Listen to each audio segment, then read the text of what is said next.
ঈদের দ্বিতীয় দিনেও কোরবানির মাংস নিয়ে রাজধানী ছাড়েন অনেক নগরবাসী। তবে ভোগান্তি কমেনি ট্রেন যাত্রীদের। ট্রেনের স্ট্যান্ডিং টিকিট না পেয়ে অনেকে বাস টার্মিনালে ছোটেন। আর বিভিন্ন সড়কের সামনে যাত্রীদের জন্য অপেক্ষা করতে দেখা যায় সিএনজি অটোরিকশাগুলোকে। ইসমাইল সর্দারের প্রতিবেদন।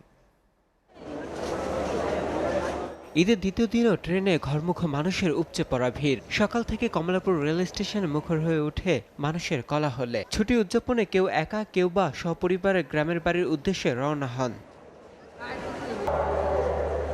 ভিড় এড়াতে ঈদের দ্বিতীয় দিনেও অতিরিক্ত যাত্রীর কারণে ঈদের আগে অনলাইনে টিকিট নেওয়া যাত্রীরা জানান ক্ষুদ্র প্রতিক্রিয়া। যাত্রী অতিরিক্ত মনে হচ্ছে, ঈদের পরে ভাবছি হয়তো একটু খোলামেলা বা একটু থাকবে। টিকিট দিবে কি দিবে না তাও বলতেছে না, ট্রেন কি আসে না আছে তাও সঠিক তথ্য দিচ্ছে না। স্টেশনের কমার্শিয়াল অফিসার অতিরিক্ত যাত্রীর কথা স্বীকার করে বলেন, ঈদের সময় অতিরিক্ত যাত্রী সামলানো কঠিন। 25% টিকিট তো আমাদের স্ট্যান্ডিং দিচ্ছি, তো ওই যাত্রীরা তো বর্ষা যাত্রীরা যারা একটু তো হবেই, অসুবিধা হয়, কিন্তু কিছু করার নাই। এদিকে রাজধানীর সায়দাবাদ ও মহাখালী বাস টার্মিনালে দেখা যায় যাত্রীদের ভিড়। দূরপাল্লার পরিবহনে কোরবানির মাংস নিয়ে ঢাকা ছাড়ছেন অনেকেই।